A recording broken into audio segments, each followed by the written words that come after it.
सोना सोना सोना सोना सोना सोना सोना सोना देते पटेट खाली धरे लए सोना वादा तू रोज फिल करे लए सोना बतिया पकड़ ना विचार हो विचार हो संगे के सखी ससुर रहती हो गईली अब हिले बनी हम कुआर हो कहिया ले हो जानू डोली ले आईब कब बनब दूल्हा हमारा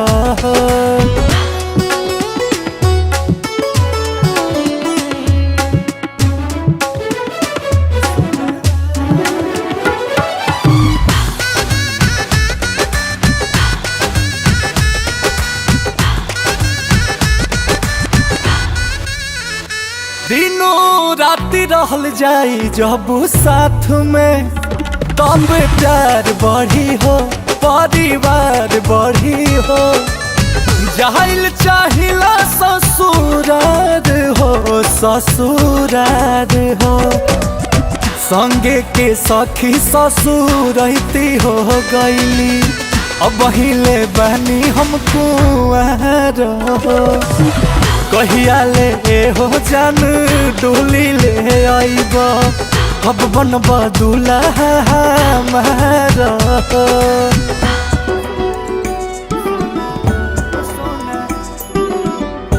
सोना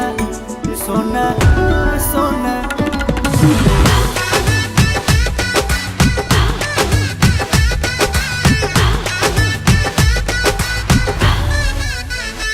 होठा के राजा है ओठा ललिया कब जियान करब तूने मान करब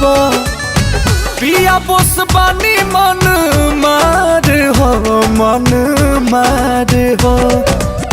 संगे के सखी ससुर रहतिन हो गईली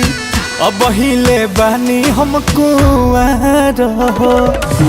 कहिया ले अंकुश पिया डोली ले आईब कब बनब दूल्हा हमारा संगे के सखी ससुर रहती हो गईली अब हिले बनी हम कुआर हो कहिया ले हो जानू डोली ले आईब कब बनब दूल्हा हमारा।